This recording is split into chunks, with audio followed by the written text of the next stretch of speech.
बोल की TV screen पर आप देखते हैं कि कोई कह रहा है बस बहुत हो गया। अच्छा, ये सफर आसान था, आए और एंकर बन गए और फिर टीवी स्क्रीन पर मुश्किलात तो बहुत ज्यादा रही। कितना आसान है एंकर बनना? आजकल बड़ा आसान हो गया क्योंकि चैनल बहुत ज्यादा है और अच्छा, किसी को भी गोरे रंग लंबे बालों की वजह से बड़ी आसानी से एंकरिंग का चांस मिल जाता है। नहीं, आप क्या कहना चाहते, मुझे बताएं ना, मैं आपकी लड़ाई कर। खबरें पढ़ना जो है वो सिर्फ खबरें पढ़ना नहीं होता। आप समझते हैं कि इस काम में कितनी तब्दीली आ चुकी है। अब वो न्यूज़ रीडर या न्यूज़ प्रेजेंटर नहीं हुआ करते, अब आप पूरे एंकर हुआ करते हैं। हाजिर नाजिर जानकर आप सही बात बताएं। नहीं, हाजिर नाजिर जानकर उन्हें पता है मोबाइल और टीवी और ये भी एक बड़ा अजीब होता है कि उनको पता है, उनको बहुत सारी नहीं भी पता होती हैं। आपको बहुत सारी नहीं होती, मैं बताऊंगा आपको, मैं आऊँगा, मैं कह रहा हूँ आपको बताऊंगा सब कुछ। बिल्कुल सच्ची बात बताऊँ, कभी इस तरह से खास सोचा नहीं है। और मुदस्सिर इकबाल के चैनल को आप सब्सक्राइब करें और 666 के हो जाए ना।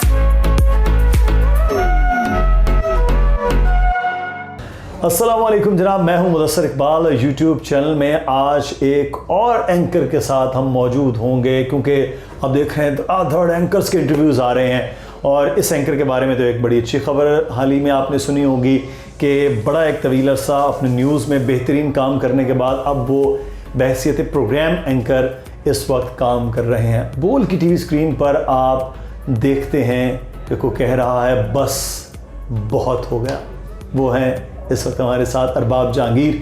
बहुत शुक्रिया अरबाब, अस्सलाम वालेकुम, कैसे हैं आप? वालेकुम सलाम, बहुत शुक्रिया कि आपने मुझे ज़हमत दी। ये एक साल में बहुत ज़्यादा चेंजिंग आई, दाढ़ी आपने रख ली, उम्रा करके आ गए, आके प्रोग्राम एंकर हो गए, ये एकदम से बड़े क्यों हो गए आप? बस ये अल्लाह का करम है, बड़े तो अभी भी नहीं हुए।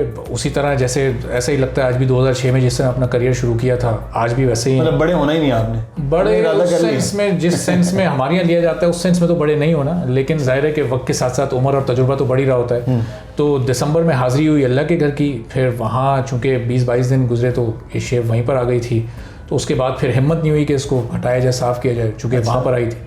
उसके साथ ही फिर जब वापस आए तो वहाँ की जो बरकतें रहमतें थी बस वो उनका नुज़ूल शुरू हुआ। तो फिर उसके बाद ही फिर प्रोग्राम भी मिल गया और जनाब उसमें भी जैसे पहले लोग खबरों में देखते थे, हमारी भी वैसी मेहनत है, लोग भी वैसी देख रहे हैं और पसंद कर रहे हैं। तो बस कोशिश है कि लोग कितना तवील सफ़र है आपका, कब आपने स्टार्ट किया और किस चैनल से? 2006 का जो आखिरी दिन था 31 दिसंबर 2006, वो मेरा इस फील्ड में पहला दिन था खबरों में। रंग टीवी से मैंने स्टार्ट लिया था, जो कि अब जो PTI में हलीम आदिल शेख साहब उनका चैनल हुआ करता था। तो उसका आखिरी दिन 31 दिसंबर 2006 वहाँ से स्टार्ट लिया। फिर ये सिलसिला चलता रहा। उसके बाद सन टीवी, फिर FM 103, फिर न्यूज़ 1, फिर आज टीवी, फिर एक्सप्रेस, फिर समा, फिर आज टीवी और फिर पिछले 3.25 साल से बोल। तो अब ये सफ़र बोल में चल रहा है और देखते हैं कि कोशिश है कि उम्मीद भी यही है कि यहीं चलता रहे। ये तो बड़ी अच्छी बात है, बड़ा लंबा सफ़र। 2006 तो बहुत पुराने ज़माने की बात है। ऐसा लग रहा है कि वो आप तो उस वक्त माशाल्लाह और एक तरह से छोटा मोटा माशाल्लाह था ना, मुशर्रफ का, तब से आप लगे हो। अच्छा, ये सफ़र आसान था, कितना आसान था कि आप आए और एंकर बन गए और फिर टीवी स्क्रीन पर? ये कुछ मुश्किलात आपको भी नहीं हैं? मुश्किलात तो बहुत ज़्यादा रही, चूँकि बस डायरेक्ट स्क्रीन पर आकर बराह रास्त एंकर नहीं बन गए। उससे पहले कैमरे के पीछे भी बहुत ज़्यादा काम किया, एंटरटेनमेंट इंडस्ट्री से अपना करियर शुरू किया था। मीडिया फील्ड में हादसाती जॉब मिल गई थी। अच्छा। और उस जॉब के मिलने, चूँकि यूनिवर्सिटी में जब एडमिशन लिया मास कम्युनिकेशन का उस वक्त बड़ा दौर दौरा था, तो हमने भी कहा कि वही करते हैं। जब दाखिल हुए तो पता चला ये तो मीडिया और शोबिज़ की तरफ आप निकल गए। तो फिर उसी को अपना करियर बनाने का सोचा, एंटरटेनमेंट से शुरू किया। हादसाती तौर पर मौका मिला न्यूज़ में, न्यूज़ का ऑडिशन हुआ, आवाज़ अच्छी थी, लोग कहते थे, तो सिलेक्शन भी हो गया। बस उसके बाद फिर एक चीज़ तय कर ली थी कि जनाब मेहनत इतनी करनी है कि पीछे मुड़ के नहीं देखना। शुरू में इंटरेस्ट नहीं था करंट अफेयर्स में, सिर्फ स्पोर्ट्स की तरफ इंटरेस्ट था। तो अखबारों में स्पोर्ट्स की खबरें पढ़ना और एक चीज़ में कमांड हासिल कर ली। फिर रंग टीवी में मौका भी मिला 2007 के वर्ल्ड कप में स्पोर्ट्स प्रोग्राम का। तो वहाँ से फिर ये सिलसिला चल निकला जो आज तक चल रहा है। अच्छा, ये कितना आसान है वैसे नए देखने वालों के लिए, बड़ा ज़रूरी। लोग एंकर बनना चाहते हैं, मेल फीमेल, कितना आसान है एंकर बनना?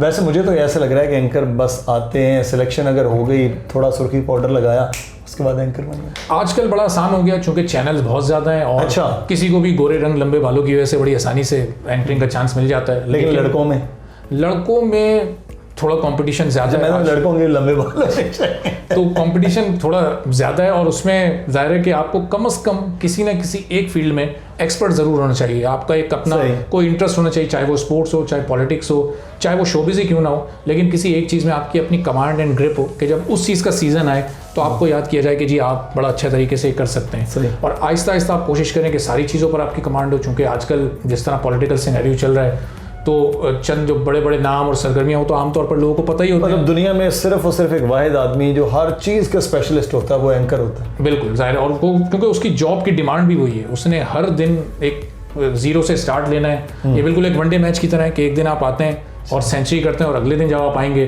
तो जीरो पर अगर आप आउट हो जाएंगे तो आपकी सेंचुरी। अच्छा, आपके बारे में एक चीज़ बड़ी ये तासुर है, आप बड़े संजीदा से किस्म के आदमी हैं। संजीदा को मैं अगर सादा लफ्ज़ों में कहूँ, बड़े रूखे सूखे से आदमी, ऐसे ही हैं आप? ऑफिस इन्वायरमेंट में और ज़रा जो हमारे कुलीग्स और काम का जो जगह होती है वहाँ पर शायद थोड़ी इस तरह की बात हो, वरना अपने दोस्तों में और अपने फ्रेंड सर्कल में तो वो चीज़ बड़ी। आप शरारती हैं?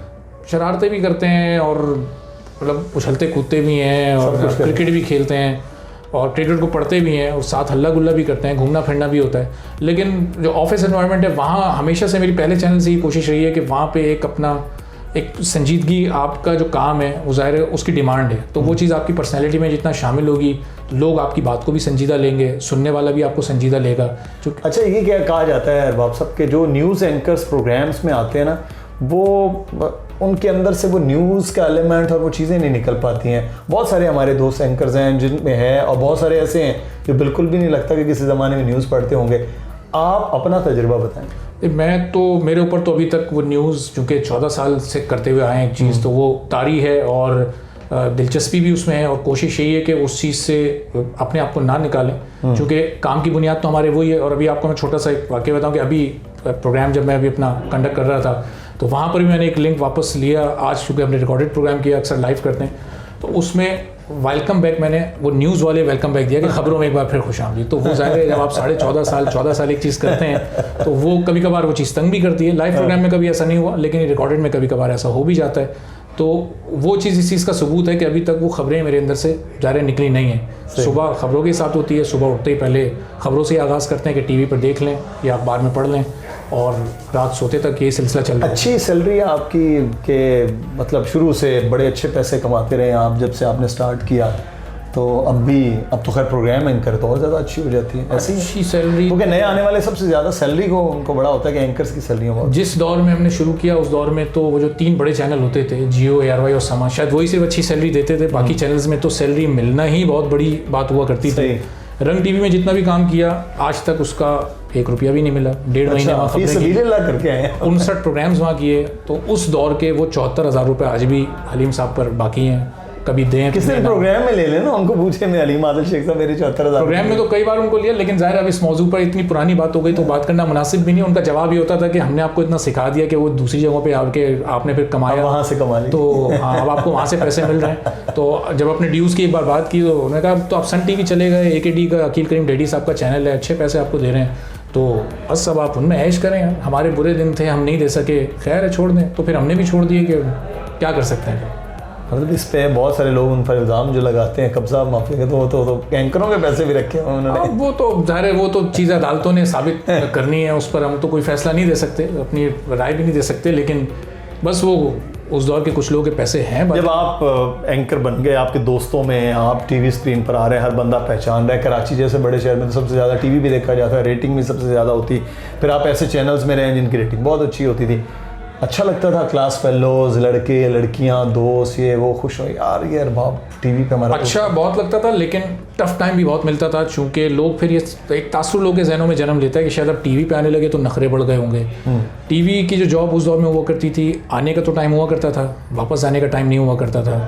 तो उसकी वजह से बहुत सारे इवेंट्स भी मिस हो जाते थे, शादियाँ भी मिस हो जाती थी, उसमें बहुत सारी मुख्तलिफ और गैदरिंग्स भी मिस हो जाती थी, इवन के मैयतें भी मिस हो जाती थी। तो उसमें फिर लोग शिकायत भी करते थे, लोग अपने दिल में डायरेक्ट आपके पीछे बातें भी होती हैं कि फिर शायद नखरे हो गए या आपके पास टाइम नहीं है या शायद आपने मिलना जुलना छोड़ दिया। तो ऐसा होता सब चीज़ें मिस होती हैं। अपनी शादी तो नहीं मिस की आपने? शादी होगी आपकी? तो हाँ जनाब वो तो हो गई, लेकिन वो नहीं मिस की। अच्छा। और वो तो मिस करने का चांस ले भी नहीं सकते थे। तो क्या आपकी शादी लव मैरिज हुई, अरेंज मैरिज की आपने, या लव को अरेंज कर लिया? यही कह सकते हैं कि उस लव को अरेंज के तौर पे कर लिया, तो लव मैरिज भी है और अरेंज मैरिज भी है। तो अच्छा। और ये चीज़ शायद बहुत सारे लोगों को ना भी पता हो, इसके ज़रिए बहुत सारे लोगों तक पहुँचेगी, क्योंकि उसमें भी एक बहुत मेरा, जहाँ मैं उस वक्त काम कर रहा था जो साबका ऑर्गेनाइजेशन थी, तो बहुत मखसूस लोगों को उसमें दावत दी गई थी, जिसमें काफ़ी एंकर्स वगैरह भी थे। तो लेकिन बस देखिए अब वो लव और अरेंज दोनों ही चीज़ें सही हैं। अच्छा, मतलब चल रहे हैं अब सिलसिला। मुझे एक बात बताएं कि आपके फेवरेट जो एंकर है वो कौन है? फेवरेट एंकर्स मेरी न्यूज़ एंकर, हम पहले बात करें न्यूज़ एंकर, क्योंकि आपने न्यूज़ की फील्ड से स्टार्ट किया। मोहम्मद जुनैद, अजमल जामी, सलमान हसन, अशफाक इसाक, ये कितने फेवरेट हैं? वो एक फवाद ज़ैदी, ये मैं आपको टॉप 5 की मैंने अपनी लिस्ट टॉप 5 की लिस्ट मेरे दी। टॉप 5 बिल्कुल क्लियर हैं। सही। Female top 5?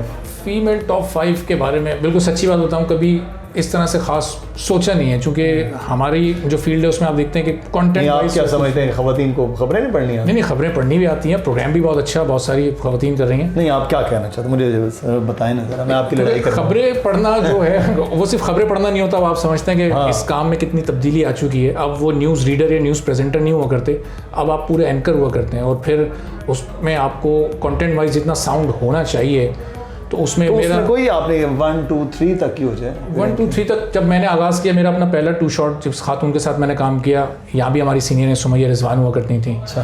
तो जब पहली बार काम किया तो वो उन्हीं के साथ किया, एक वो भी हैं। फिर जनाब जब आज टीवी जाना हुआ तो वहाँ सारा अल्फ्रेड हुआ करती थी, उनके कंटेंट से और जिस तरह वो चीज़ें वो कंडक्ट करती थी, वहाँ भी बहुत सीखा। जब समा गए तो वहाँ फिर आसमा इकबाल और किरण आफ्ताब का काम देखा, तो वो भी बड़ा ज़बरदस्त काम हुआ करता था। लेकिन अब बहुत सारी फीमेल्स ऐसी हैं जो कि प्रोग्राम न्यूज़ के बाद प्रोग्रामिंग में चली गई, तो उसमें फिर वही यहाँ पे फ़िज़ा खान मेरी बिल्कुल अनडिस्प्यूटेड नंबर 1 डॉक्टर फ़िज़ा खान सही, वो मेरी फेवरेट एंकर हैं। किरण नाज, आसमा इकबाल, सुमैया रिजवान, ये बिल्कुल क्लियर लिस्ट है जो कि 5 मेल्स और 5 फीमेल्स, ये मेरी फीमेल। प्रोग्राम एंकर कौन सा फेवरेट है? काशिफ अब्बासी। काशिफ अब्बासी की बड़ी लंबी लाइन है। काशिफ अब्बासी एक तो बाइस नहीं है, डरते नहीं हैं किसी से। उस दौर में जब कराची में यहाँ की जो जमात हुआ करती थी उस वक्त की, जब कोई उसके ख़िलाफ़ बात नहीं करता था, वो उस वक्त भी हक़ाइक़ और सच पर मबनी बात किया करते थे। काफ़ी दफ़ा जबरी छुट्टियों पर भी उनको भेज दिया जाता था। लेकिन वो और फिर उनके बाद वो जो एक यंग लॉट आई तो उसमें फिर शाहज़ेब खान था।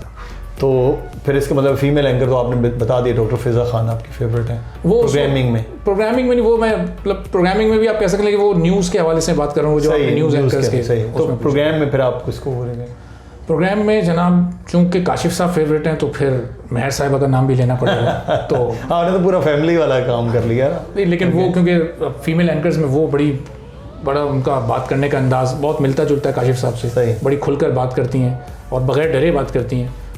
तो महर अब्बासी या महर बुखारी, जो भी आप कह रहे हैं। फेवरेट एक्ट्रेस कौन सी है? फेवरेट एक्ट्रेस ड्रामे या फिल्में देखना? फिल्में तो देखते होंगे। फिल्में देखता हूँ, लेकिन पाकिस्तानी नहीं। वो अब चूँकि आजकल बैन है, ज़्यादा इंडियन मूवीज़ ही देखी। इंडियन देख लें, इंग्लिश देख लें, कोई बताएं। फेवरेट एक्टर्स थोड़ा सा सोच लें, परसों तक बता दीजिए। हाँ, एक्टर को पहले कर लेते हैं, इतने में शायद जहन में आ जाए।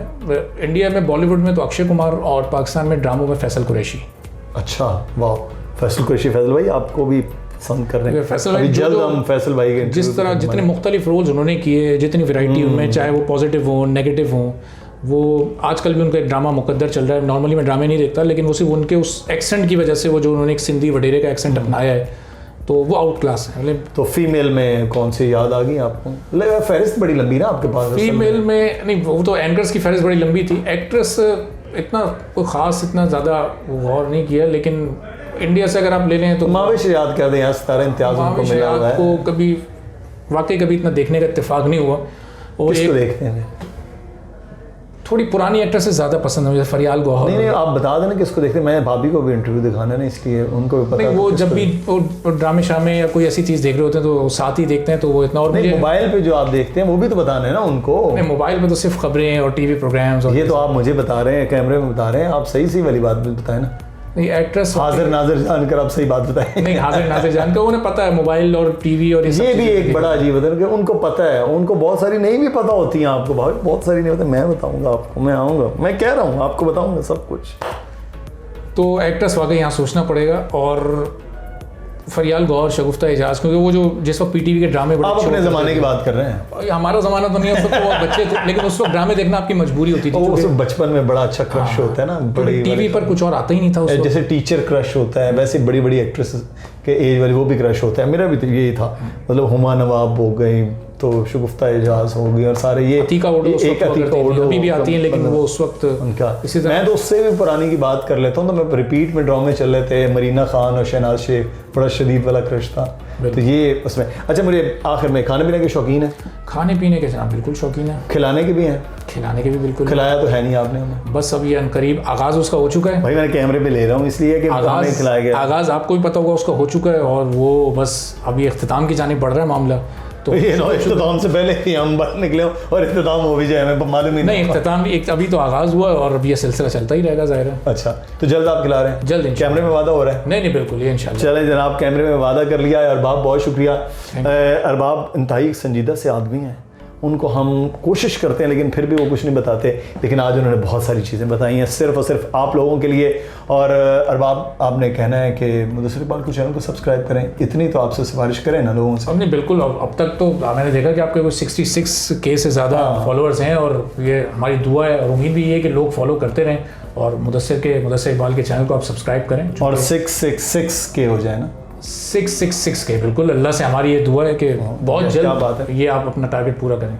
बहुत शुक्रिया अरबाब, आप हमारे साथ मौजूद थे। बड़ी खट्टी मीठी सी बातें हुई। अगर आपका अरबाब से कोई सवाल है, कोई बात है, कुछ चीज़ें, तो आपने ज़रूर बताना है, और फिर हम अरबाब कहीं इधर उधर नहीं भागते, हम पकड़ लेंगे दोबारा से और उनसे फिर से इंटरव्यू हो जाएगा। लेकिन आपने जो मुबारकबाद है वो अरबाब को ज़रूर देनी है कि एक बड़ी मेहनत के बाद उन्हें एक प्रोग्राम एंकर के तौर पर अब इंशाल्लाह हम देखते रहेंगे आइंदा भी। अल्लाह हाफिज़, अपना बहुत सा ख्याल रखिएगा और कमेंट ज़रूर कीजिएगा।